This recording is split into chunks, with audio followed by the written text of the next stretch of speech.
Well guys, we are back from Clear Lake after having a really good day and a really bad day, but we still made the top 13 out of 150 plus boats at Clear Lake for the TOC Tournament of Champions. So guys, we are back on the Motherload, and today we are going to be breaking down transitioning lakes from summer into fall. And I chose a lake that's extremely dangerous, but also a really fun fishery. It's dangerous in two ways. They drop the water excessively low and there's a lot of hazards out in the middle. And then above all, duck hunters. So this is gonna be a fun day. Hopefully we don't get peppered. I'm gonna stay out of their way. And hopefully they get out of here around 10:30 to noonish, and then I'm able to go out there and fish the main lake. But we're gonna go for a bit of a run and go fish an area where I think these fish should be setting up on a fall pattern. I want them to have shallow access with structure and also deep water access. That's a huge thing to look for in the fall. In the fall, there's three key things you want to look for: good structure, deep water, and a good healthy source of bait, because these fish are gonna be fattening up for the winter. So you put those three things together, you make for a good day, a lot of fish, and hopefully some big ones. So we're gonna hop in the old jet sled. I'm gonna eat my mixed sausage egg, and we're gonna get out there on the water. I'm hoping these fish didn't pull out, because this water up in here is gonna be excessively chilly. These fish are probably gonna be chewing on bait fish. So we're gonna go with a small Kitech on a vibrating jig head. And we're gonna target this transition line where the grass and the hard bottom meet, and see if we can just put a quick one in the boat. Maybe it'll be a nice one, maybe it'll be 10 inches. I don't know. I honestly don't know. Oh, I just got hammered. First cast. We don't like that. But we're gonna start off with reaction just to cover some water, but as soon as I hit that deeper water, we're gonna switch over to a jig and possibly a shaky head and even a Texas rig tube. Because if this water, yep, there it is right there. There's the drop. Current water temp is 52 degrees. That is absolutely chilly. The only ones I think are gonna be eating reaction in this 52-degree water temp is gonna be my favorite kind of bass to catch. Up here in a little bit of the deeper water, it's currently 11 feet. It should drop off into about 20 to 22. So that'll be hopefully a good start to seeing if these fish do want to be deeper. But we have current coming in, cold water coming in, which isn't a very good start, but we're gonna see what happens. Oh, I just got bit. Oh, I got bit again. And of course the beaver. Oh, I got bit again. God dang, got him.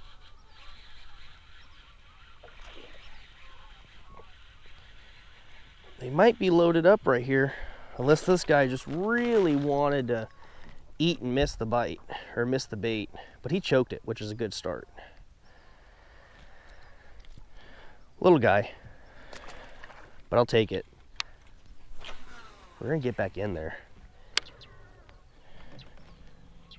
Oh my gosh. There's another one. Another one. Back to back. They might be loaded right here in this seam. Not big, bigger than the last one.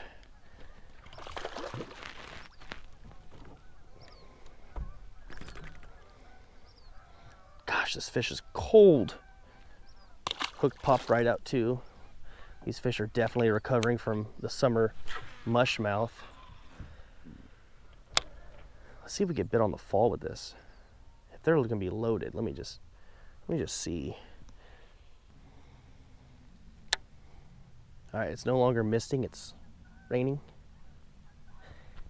It's gonna start dumping here in a second, I know it is. Oh my God. Oh boy. Do we stick it through and fish through the rain and get absolutely soaked, or do we go run back to the truck, dock the boat, and stay warm in the truck and listen to some yacht rock? That's the next question.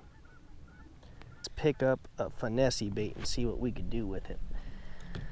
Another great bait to throw in the fall is a shaky head. Dark morning, dark color, should work. Seems to be, oh, first cast. Wouldn't eat the jig, but comes up and eats the dang shaky head. The reason I like to throw a light shaky head is because a lot of times those fish will come and eat it on the fall, much like this fish right here. Perfect quick release. But I made 4 or 5 casts there with the jig and 1 cast with a shaky head. And he comes over and eats it. But that was on the fall, so we really can't say this is going to be a good thing, because that could just be a fluke fish. But 1/8 ounce is a really good one to throw in the fall because of how slow it falls. And you have a chance to catch those suspended fish on its way down. And then 1/4 ounce if you're fishing a little bit deeper. I'll throw the 1/8 ounce from basically the bank to about 15 foot, and then I'll switch over to a 1/4 ounce 15 plus. Even if it's 80 feet, I'll still throw a 1/4. But if you don't have 1/8 ounce, you just have 1/4. 1/4 seems to work just as fine. This is just my preference. Is lighter the better when I go shallow. Unless they want a 3/4 ounce jig in less than a foot of water, then you got to throw a 3/4 ounce jig in less than a foot of water.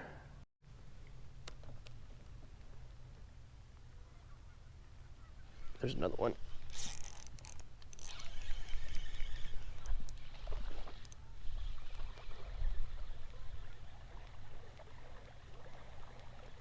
Oh yeah, let's just water ski him in here.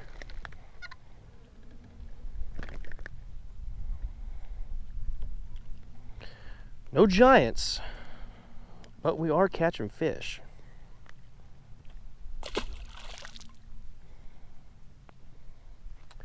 All right, so that gets the gears a-turning right there with that fish coming over there. They don't seem to be in the head of it yet, which is really funky because that's a pristine feeding area. They seem to be on the back half of it, in the swirling area. Really funky, really, really funky. Throwing a shaky head, there's an ungodly amount of ways that you could actually use this bait. It's very versatile. Throw a swim bait on the back, brush hog, worm, whatever you want could go on the back of a shaky head. But realistically, what I like to do with the shaky head is real simple. It's called a shaky head for a reason. Make your cast, let it hit bottom, lift up, or if you prefer to slow drag this way, do whatever is comfortable for you. But I like to shake it just a little bit, just enough to get that ball head to kind of hit the rock or hit the structure to make a noise. I prefer tungsten, but lead and brass, aluminum, whatever your preference is, all works the same, unless they want that unless they want that high pitched noise that tungsten makes. And that can be the difference between going behind a boat in a tournament and watching them catch 3, and you're having to play cleanup crew because you're throwing a different bait, and you could sometimes outfish the person in front of you if you are throwing tungsten, or your bait is well scented, if not more scented than theirs. But I just like to slow drag these, shake them a little bit. If it comes down to hopping it, I'll hop it a little bit just to kind of get it out of the structure and let it float around, fall down, spiral down, that kind of stuff like that, depending on what bait you have on the back. Let's try over on this left side. Hey, there's one out here on the bottom, out here in 22 foot. Really don't feel like fishing out here in the middle, but if it comes down to it, I need a slow drag. I got the shaky head.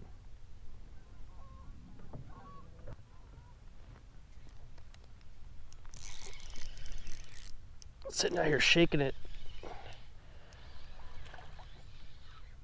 a little bit better. That's probably gonna be our biggest so far of the day.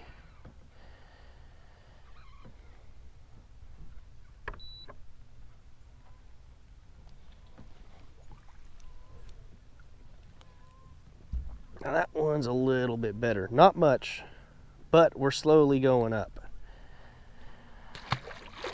But if you guys have any questions or curiosities or something like that, just go ahead and hit me up on Instagram, or you can leave a comment here if you want everyone else to see it. But if you want like a more one-on-one conversation, feel free to hit me up on Instagram, and we could talk fishing. I'll have a link in the description for that. These fish might still be out in the middle of the channel because of how cold it is still. Water temp is dropped 0.3 degrees, and that is a lot. There's one out in the dang channel. He ain't big.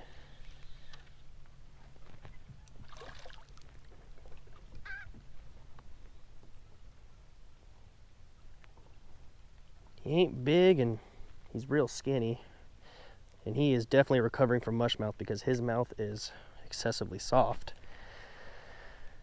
Oh boy, got yourself all tangled up, buddy.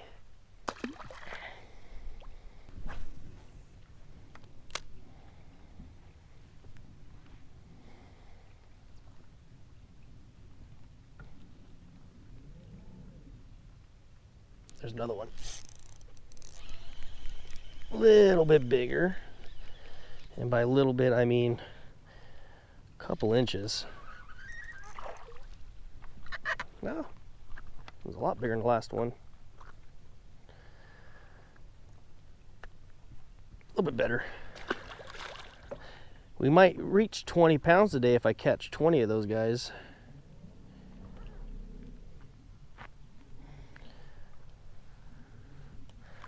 Okay, so they're on this right side, which is definitely the steeper side. This is what's so fun about the fall bite. It could be absolutely brutal, or it could be an absolute amazing day, or it could be just one of those days that's really, really difficult and you have to put the puzzle pieces together to get those fish, and it just makes it so much more rewarding when you have to make adjustments on the fly, make good calls, and fish clean. And that's just really rewarding. Because you go to the boat ramp and guys out here, 7 fish. And you're out there, well, I caught 30. And it's just those little micro adjustments that you do on the water and on the fly that separate a lot of fishermen from each other.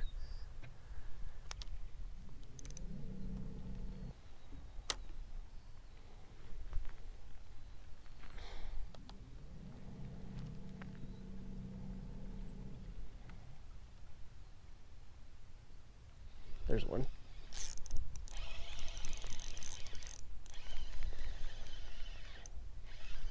Oh, there's our first bronzy of the day.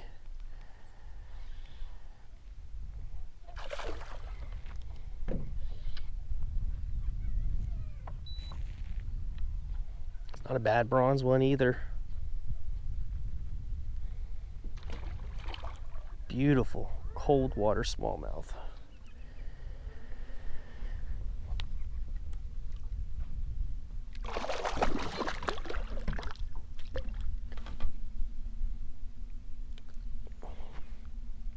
Beautiful. Beautiful, beautiful, beautiful. There's a bite.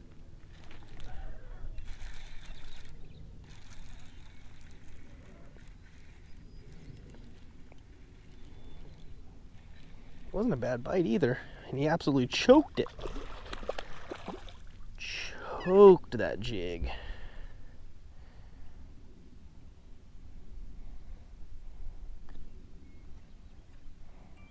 Pretty fish, not big, but pretty. This is definitely telling me we might need to make a move to see if we can find some bigger fish, guys. They found a color that they're definitely willing to eat because he choked it. And guys, the thing about jig fishing is we all have our confidence colors. You know, I got 3 or 4 that I throw at one lake in certain areas, then I got a handful of others I throw at different lakes and in different areas. But the key to finding out what color they like is, I have this problem quite a bit. There's a fish.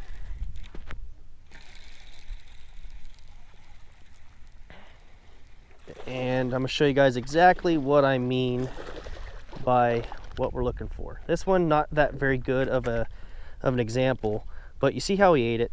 It's in his mouth, it's not on the side, not barely hooked like that. He's actually eating it. But a lot of ways to tell if you are throwing the right color jig is the way they're hitting it. So we're not talking like a little think, think, think, or a little just picking up, walking away with it. Is you want that good thunk. I don't care if the fish is 8 inches, 8 pounds, or whatever. You know you have the right color when they are just clobbering it. That's a key indication that you are matching the hatch, or you have the color they are wanting to eat that day or in that area. Another thing is the weight. The weight of a jig is huge.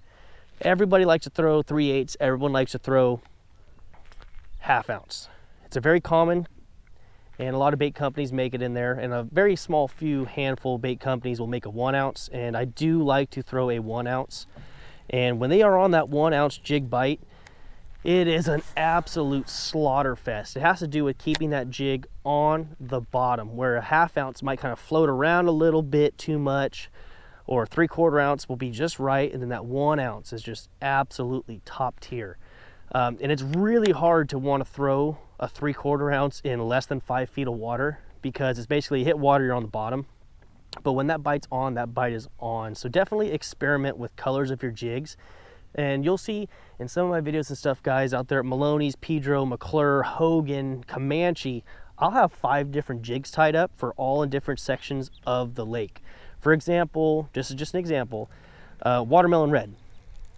I'll throw that in one section of the lake, and they'll absolutely hammer it and eat it to the crushers. And then I can take that same jig and go move into the middle of the lake, middle river, upriver, doesn't really matter. And it'll go from absolutely eating it, just a little bit of a thunk, thunk, and the jig will be barely in their mouth.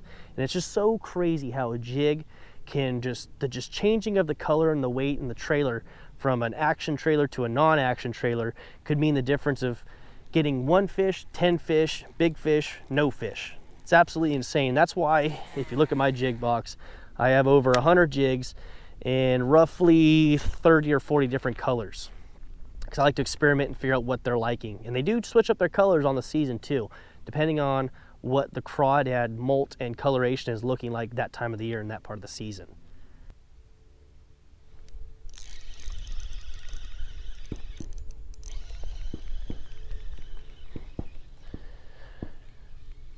When the duck hunters are blasting, the bass are biting.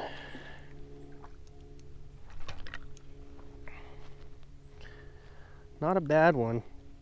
Definitely not a big one, but not a bad one. I will take it.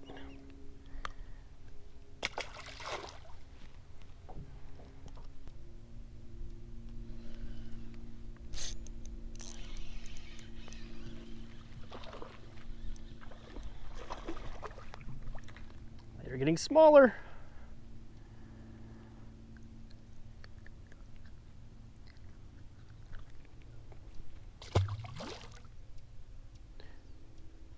There's another one. That one's definitely better. Oh wow, no, he's just fighting better. He's definitely a little bit better. Definitely an upgrade from the last fish. But if you guys are wondering where I get a lot of my tackle are, I'm located here in the 209, and the best tackle store around is Central Valley Bait and Tackle. Hit up Ryan down there, guys. He's a fisherman, he's for the fishermen, he knows what fishermen want, and he knows what we need, so he keeps a stock with some of the best stuff around here in the area.